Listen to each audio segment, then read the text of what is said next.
আজকের একটা সুবর্ণ সুযোগ মনে করতে হবে যে রহমত যদি আল্লাহর থেকে নিতে হয়, কামাই করতে হয়, তাহলে আজকেই সেই সুযোগ। কারণ দুই দিক থেকে আজকের দিনটা পবিত্র। এক হলো রোজা, আর একটা হলো শুক্রবার। এটাকে বলা হয় নূরুন আলা নূর, অর্থাৎ বরকতের উপরে বরকত, নূরের উপরে নূর। আসলে আফসোস ও পরিতাপের বিষয়, আল্লাহ তাআলা আমাদেরকে যে বিশেষ কিছু সময় দিয়েছেন, এই সময়গুলোর আমরা গুরুত্ব দেই না।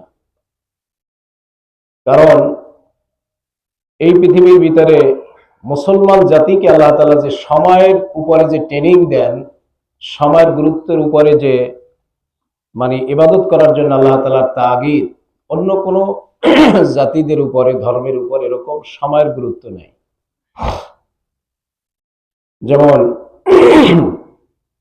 আল্লাহ তাআলা বলতেছেন, ইন্নাস সালাতা কানাত আলাল মুমিনিনা কিতাবাম মাওকুতা, নিশ্চয়ই আমি তোমাদের উপরে নামাজকে ফরজ করেছি সময় নির্ধারণ করে। আল্লাহ তাআলা যে 5 ওয়াক্ত নামাজ আমাদের উপরে নির্ধারণ করলেন, এটা কিন্তু সময়ের উপরে নির্ধারণ করা হয়েছে। এটা বলা হয় নাই যে 5 ওয়াক্ত নামাজ ফরজ করা হয়েছে, যে যে সময় সময় পাবা সে সময় আদায় করে নিবা। এভাবে কোনো কথা কোরআনেও নাই, হাদিসেও নেই।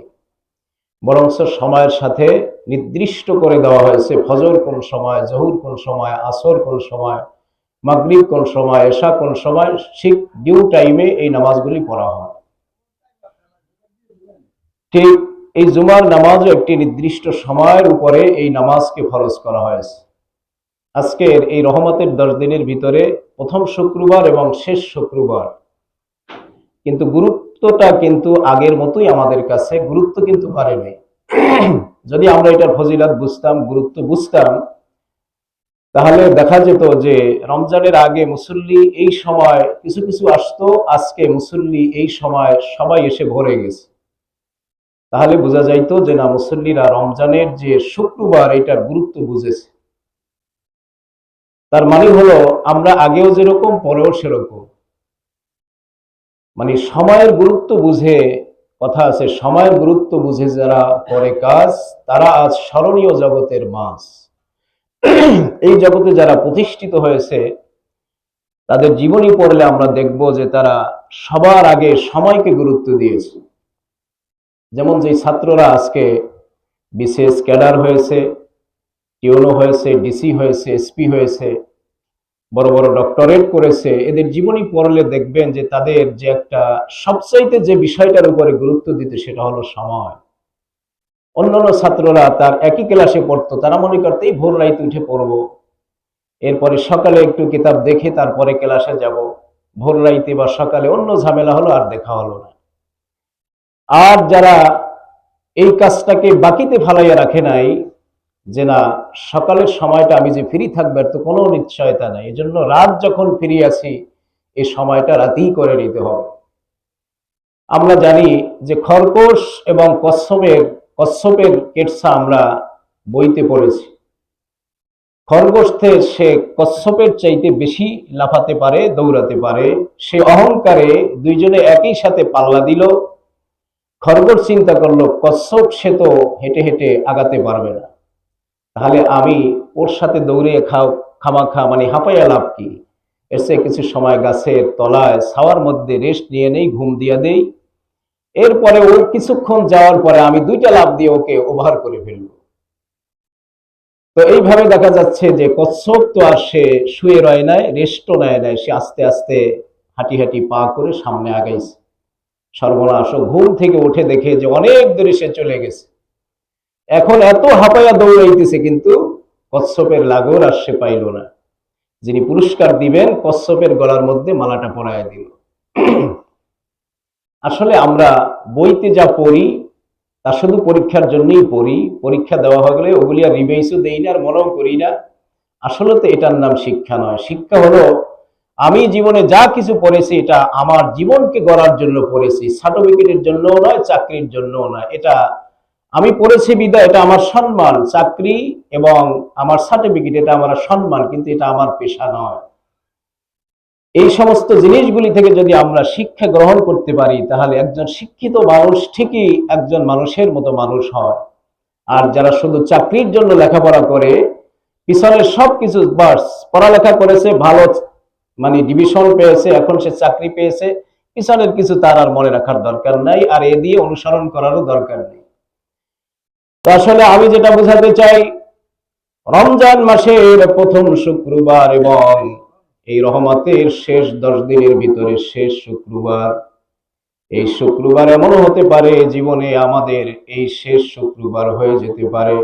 আগামী শুক্রবার আমরা মসজিদে অনেকেই চলে আসবে, হতে পারে এর ভিতর থেকে আমিও মাইনাস হয়ে যেতে পারি, অথবা আপনাদের মধ্য থেকে অন্য কেউ মাইনাস হয়ে যেতে পারে।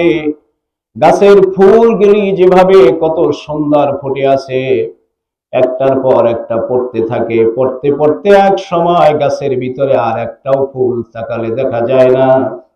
ঠিক এই পৃথিবীর বাগানে আমরা মানুষ হলাম একটা ফুলের মতো। এই পৃথিবীর গাছের মধ্যে আমরা ফুলের মতো ঝুলে আছি, একটা একটা পড়তে পড়তে এক সময় সব শেষ হয়ে যাবে।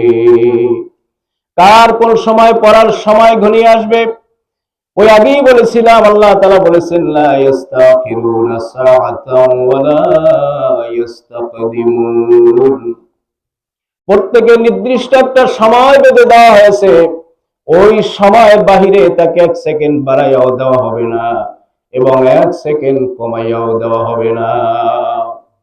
সময়ের এত গুরুত্ব, আল্লাহ রাব্বুল আলামিন 24টা ঘন্টায় আল্লাহ তাআলা নিজের হাতে তৈরি করেছেন, কিন্তু নিজেই আবার ভাগ করছেন।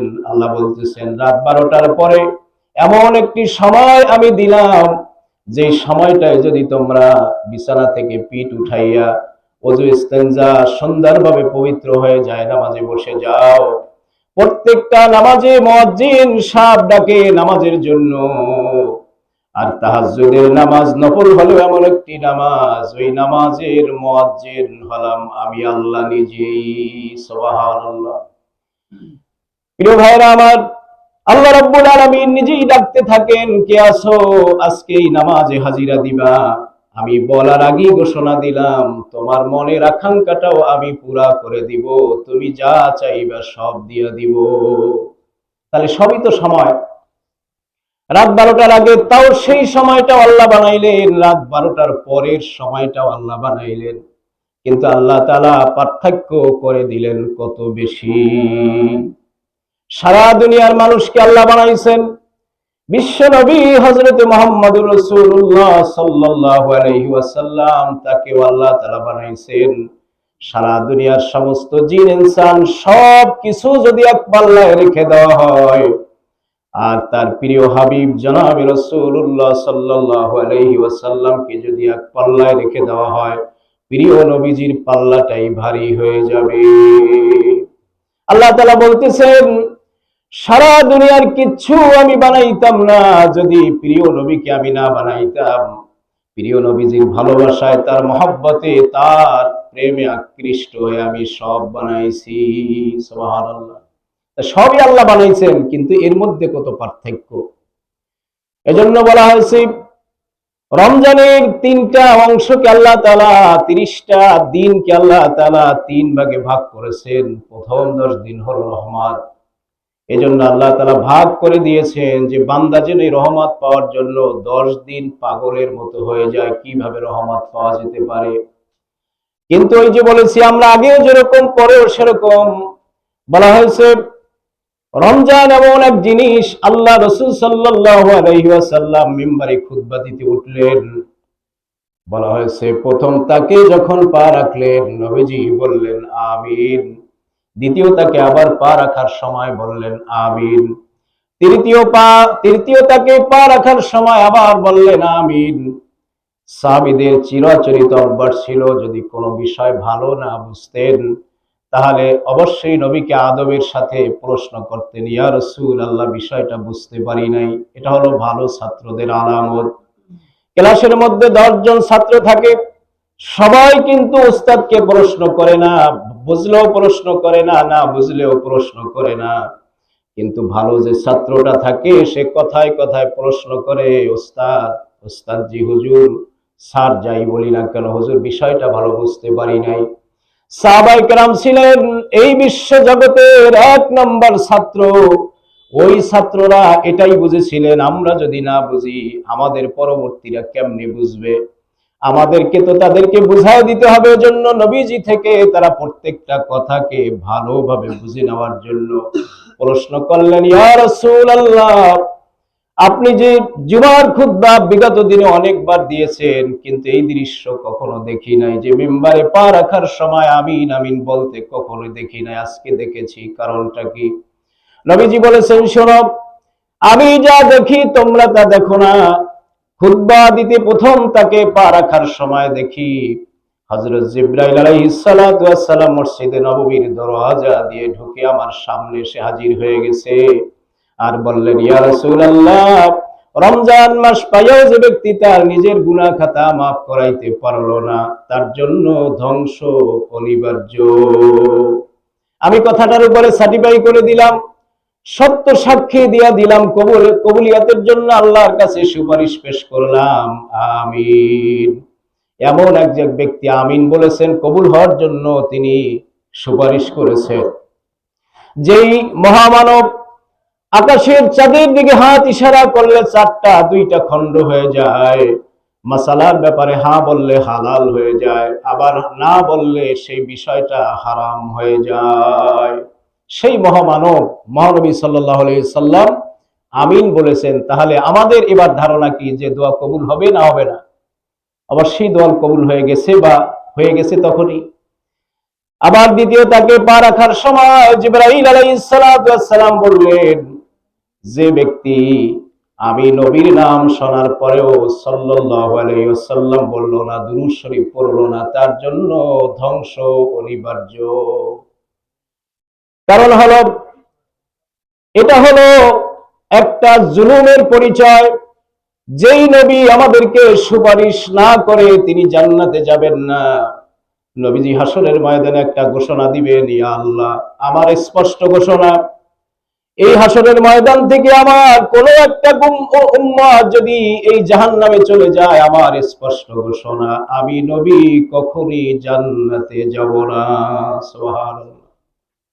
হাসরের ময়দানে সমস্ত নবীরা সহ সমস্ত নবীদের উম্মতেরা ইয়া নাফসি ইয়া নাফসি, আমি বাঁচি আমি বাঁচি, সমস্ত মানুষগুলি দৌড়াইয়া হযরত ইব্রাহিম আলাইহিস সালাতু ওয়াস সালামের কাছে যাবে, আদম আলাইহিস সালাতু ওয়াস সালামের কাছে যাবে, হে আমাদের আদি পিতা, মহা বিপদে পড়ে গেলাম, বাবা হিসাবে আদি পিতা হিসাবে আমাদেরকে সুপারিশ করেন। আদম আলাইহিস সালাম বলবেন, আল্লাহ তাআলা আমাকে এবং আমার স্ত্রীকে একটা গাছের কাছে যেতে নিষেধ করছিলেন, আমরা ভুল কিরামে গেছিলাম, এটাই আমাদের কত অপরাধ হয়েছে। কোন অপরাধী তো এজলাসে অন্যের জন্য সুপারিশ করতে পারে না, আমি নিজেই অপরাধী, তোমাদের জন্য সুপারিশ করতে পারবো না, বরং আমি লোক দেখাই দিতে পারি, তোমরা বরং হযরত ইব্রাহিম আলাইহিস সালাতু ওয়াস সালামের কাছে যেতে পারো, কারণ তিনি আল্লাহর খলিল ছিলেন, তার কোনো সুপারিশ গ্রহণ হয়েও যেতে পারে, তার কাছে চলে যাও। আমরা সবাই গিয়ে হাদিসের ভাষ্য অনুসারে ইব্রাহিম আলাইহিস সালাতু ওয়াস সালামকে বলবো, হে আমাদের জাতির পিতা, বড় মুসিবতে পড়ে গেছি, আল্লাহর সাথে আপনার সম্পর্ক ভালো, একটু সুপারিশ করেন। দুনিয়ার ব্যাপারে কোনো মুসিবতে পড়লে মেম্বার, চেয়ারম্যান, ডিসিএসপি, বিভিন্ন বড় লোকদের কাছে যেমন সুপারিশের জন্য আমরা যাই, তাহলে কেন আমরা বুঝি না যে হাসরের ময়দানে বিপদে পড়লো আমরা বড়দের কাছে যাব? বড় কারা? বড় হলেন নবীরা, বড় হলেন ওলিরা, বড় হলেন ওলামায়ে কেরাম। এদের কাছে হাসরের ময়দানে আমরা ঠেকে যাব। দুনিয়াতে যেহেতু যাই না, দুনিয়াতে আমাদের ঠেকাও পড়ে না, জন্য যাইও না। তাহলে একটা জিনিস চিন্তা করা উচিত, আসল সময় যার কাছে আমরা সুপারিশের জন্য যাব, সেই লোকটাকে তো দুনিয়ায় আমাদের চেনা দরকার। আমরা যাদের কাছে দুনিয়ার সুপারিশের জন্য যাই, হাসরের ময়দানে তারা কিন্তু সুপারিশ করতে পারবে না, বরং নিজের অবস্থায় কি হয় আল্লাহ তাআলাই ভালো জানেন। ইব্রাহিম আলাইহিস সালাম কি কথা বলবেন?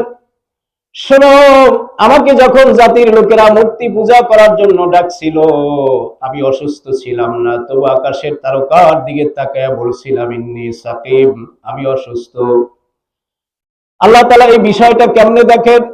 তাফসীরকারকেরা লিখেছেন যে আসলে এই কথাটা তার অবাঞ্ছনীয় ছিল না, মিথ্যা ছিল না। কারণ মানুষের সুস্থতা অসুস্থতা দুই ধরনের হতে পারে। যেমন আপনার জ্বর হয়েছে, মাথা ধরা হয়েছে, পেটে ব্যথা হয়েছে, আপনি অসুস্থ, অথবা আপনার বাবা অসুস্থ হয়ে গেছে, আমার সন্তান অসুস্থ হয়ে গেছে। এই অসুস্থতার খবর শুনে, দৃশ্য দেখে আমার মনটা অসুস্থ হয়ে গেছে। দুই ধরনের অসুস্থ।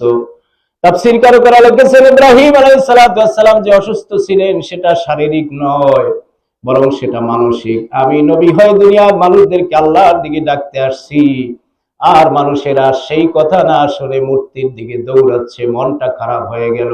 এজন্যই তিনি বললেন ইন্নী সাকিম, আমি অসুস্থ। আল্লাহ তাআলা আমাকে কি চোখে দেখবেন, আমি ভয় পাই, আমি যেতে পারবো না। বরং তোমরা হযরতে ঈসা আলাইহিস সালাতু ওয়াস সালামের কাছে যাও।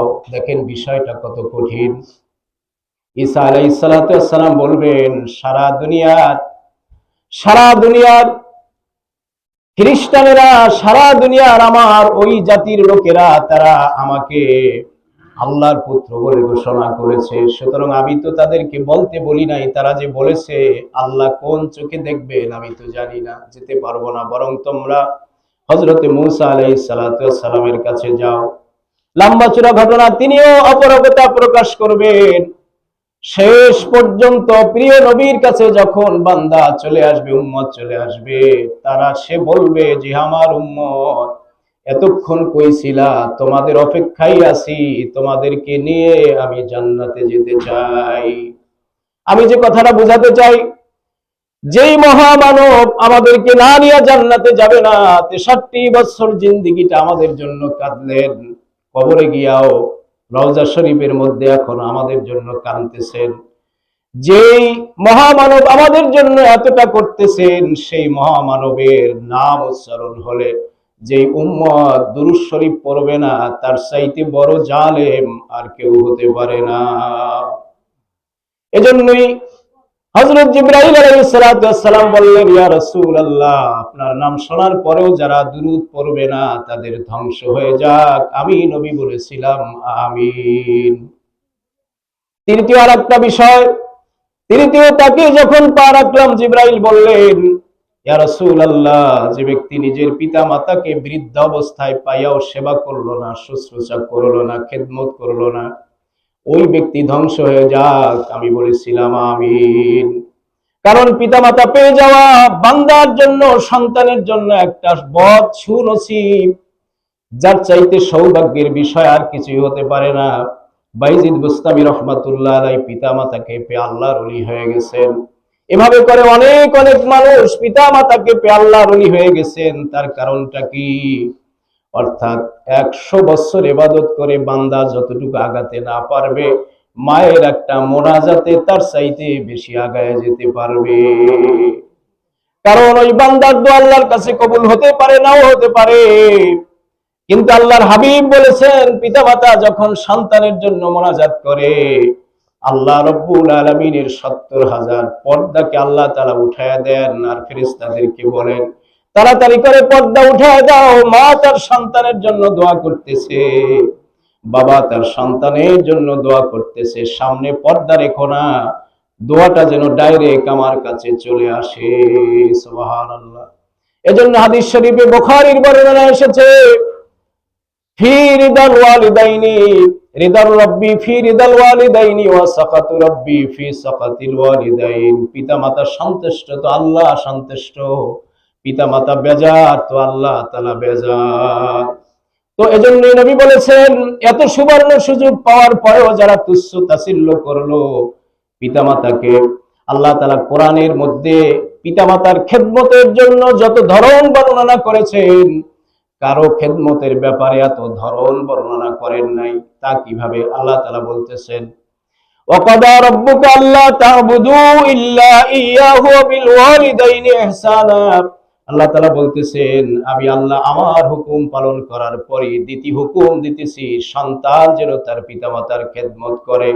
খেদমতটা কেমনে করবে তা আল্লাহ জানায় দিচ্ছেন, وَقَضَى رَبُّكَ أَلَّا تَعْبُدُوا إِلَّا إِيَّاهُ وَبِالْوَالِدَيْنِ إِحْسَانًا إِمَّا يَبْلُغَنَّ عِندَكَ الْكِبَرَ আহাদুহুমা আও কিলাহুমা।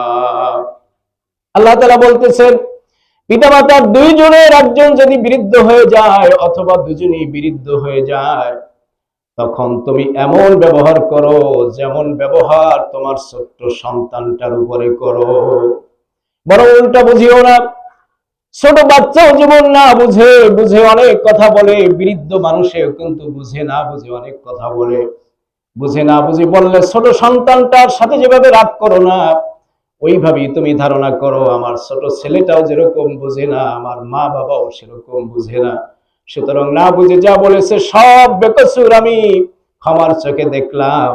কারণ এই আব্বা আম্মা ছোটবেলায় তো না বুঝে বুঝে আমি অনেক কথা বলেছি, সব যখন ক্ষমা করে দিতে পেরেছে, সুতরাং আজ আমি বড় হয়ে কেন পিতা মাতাকে মাফ করতে পারবো না?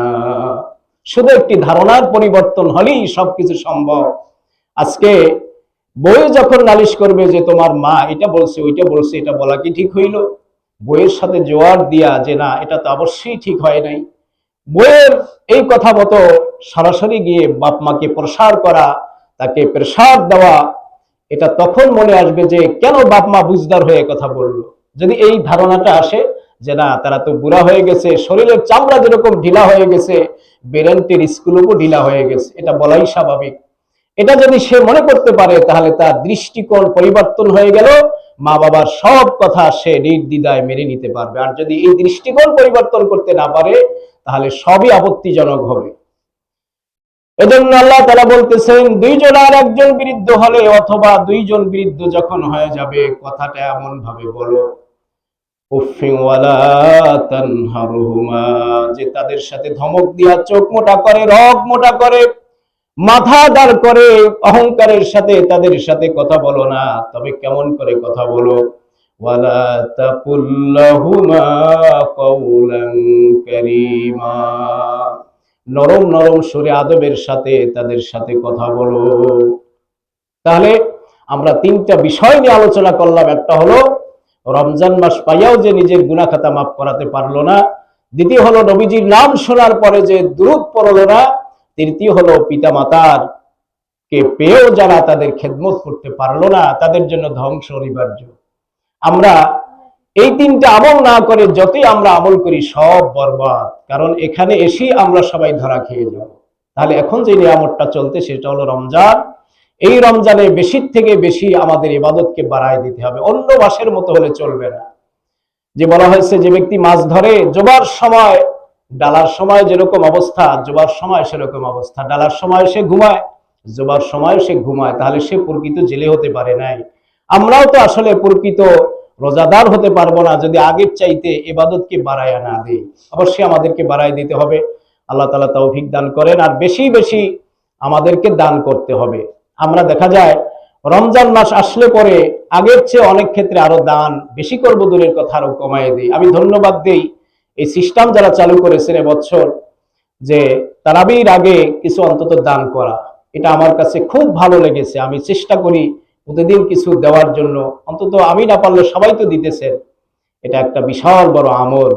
হাদিস শরীফে এসেছে নবী সাল্লাল্লাহু আলাইহি সাল্লামের রমজান মাসের আমল মানে দানের অবস্থা দেখলে এমনটা মনে হতো যেন বিশাল বড় বন্যার ঝড় ছেড়েছে। ঝড় ছেড়েলে যেরকম এরকম বাতাস প্রবল বেগে বইতে থাকে, নবীজি এইভাবে দান করতেন। সুবহানাল্লাহ। কার সম্পর্কে বলা হয়েছে? বলা হয়েছে যে নবী সাল্লাল্লাহু আলাইহি সাল্লাম যার ঘরে এরকম 2 দিন 3 দিন 5 দিনেও কোনো খাবার ছিল না, সেই মহামানব সম্পর্কে বলা হইতেছে এত বেশি দান করতেন যে মনে হয় প্রবল বাতাস বইতেছে। সুবহানাল্লাহ। এখানে আমরা যারা আছি মনে হয় যেন আর্থিক দিক দিয়ে এমন কোনো ব্যক্তি নাই যে প্রিয় নবী সাল্লাল্লাহু আলাইহি সাল্লামের চাইতে আর্থিক থেকে সচ্ছল আমরা না আছি। নবীজি আমাদের এখানে প্রত্যেকটা ব্যক্তির চাইতে আর্থিক দিক দিয়ে দুর্বল ছিলেন। কারণ আমরা 3 দিনে 5 দিনে খাই নাই। আমার মনে হয় এই চাকামাইয়া কেন সারা দুনিয়া ঘুরলেও মনে হয় যে ফিলিস্তিন আর কিছু কিছু বিশেষ দেশ ছাড়া আমার মনে হয় কোথাও নাই। তাহলে সেই নবী যদি এত দান করতে পারেন, আমরাও বেশি বেশি দান করব। বিশেষ করে আমি যে কথাটি বলবো, এই তারাবি যখন আসে এই কথাগুলি বলতে হয়, কারণ আমরা যে এবছর নামাজ আদায় করাইতেছি, আমরা কি চিরকাল এখানে নামাজ পড়াইবো? 2 ভাই নামাজ পড়াইবো? একসময় আমরা কেউ দুনিয়াতে থাকবো না, আপনারাও থাকবে না, কিন্তু একটা বিশেষ অবস্থা চালু করা দরকার যাতে করে আমরা সারা বছরে যে হাদিয়াটা না দেই, অন্তত রমজান মাসে ইমাম সাহেবকে কিছু হাদিয়া দেওয়ার ব্যবস্থা করা। কারণ সব বিষয় আমাদেরকে বলতে হবে, কারণ ইসলাম হলো কমপ্লিট জীবন ব্যবস্থা। এখানে ইমাম সাহেব কিছু শিক্ষা দিবে, কিছু দিবে না, কিছু বলা যাবে, কিছু বলা যাবে না, বিষয়টা এমন না। সব বিষয় আমাদেরকে আলোচনা করতে হবে। তা আমার বলার উদ্দেশ্য ছিল, গেল বছর আমরা শুনেছি যে কাউসার মাওলানা বলেছে কিছু লোকে তারাবির টাকা দিয়েছে, কিছু লোকে দেয় নাই। এটা একটা খুবই দুঃখজনক। আমরা এবছর ইনশাল্লাহ লিস্ট করব প্রত্যেককে। এখানে আমরা এই মহল্লায় যত লোক আছি, এখানে এই আমাদের মাহফিলের লিস্টিতে এবং আমাদের বেতনের খাতার লিস্টিতে যত লোক আছে, আমরা সমস্ত লোকের একটা লিস্ট করব এবং সেখানে প্রত্যেককে, এটা হলো অবশ্যই মসজিদের আপনার হিতাকাঙ্ক্ষী হিসাবে বাধ্যতামূলক, আপনি কম বেশি এখানে দিতে হবে আপনাকে। আমরা ঈদের মাঠের ভিতরে এটা লিস্ট দেখবো যে কি দেশে কি দেয় নেই। কারণ এটা হলো এজন্য যে আমরা একটা পরিবেশ গুছাতে চাই। আমরা যখন থাকবো না, তখন বিদেশি কোনো আলেম এসে যেন আমাদের এই হাদিয়াতে সন্তুষ্ট হয়ে যায়।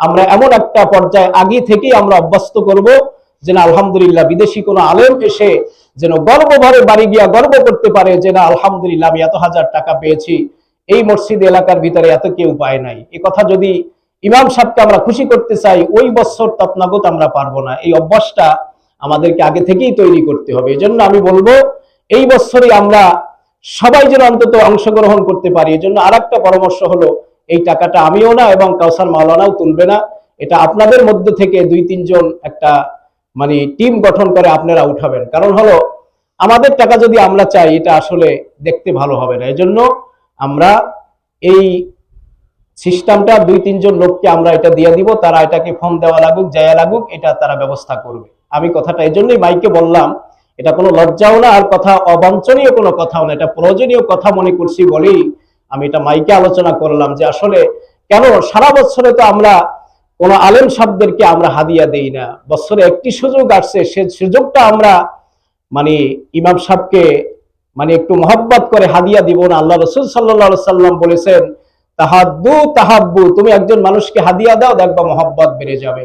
তাহলে এই মহল্লার ভিতরে কোনো মানুষের সাথে যদি বেশি মহব্বত থাকা দরকার, সেটা হলো মসজিদের ইমাম মুয়াজ্জিনের সাথে থাকা দরকার।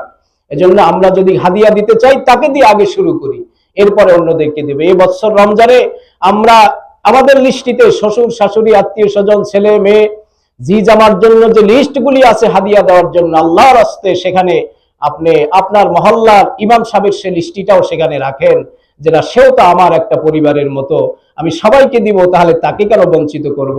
এটা আমি শুধু আপনাদেরকে বলি নাই, আল্লাহর ফজলে আমার এই কথাগুলি অনেকেই বিভিন্ন অনলাইনের মাধ্যমেও দেখে, এই কথাগুলি আমি তাদেরকেও বলছি যে আসলে আমরা হাদিয়ার ব্যাপারে যেন শুধু নিজের ঘনিষ্ঠ আত্মীয়দেরকেই যেন আমরা লিস্টিবদ্ধ না করি, আমাদের ইমাম সাহেব, মুয়াজ্জিন সাহেব, খাদেম সাহেবদেরকেও যেন আমরা লিস্টিবদ্ধ করে আল্লাহ সন্তুষ্ট হাসিল করতে পারি।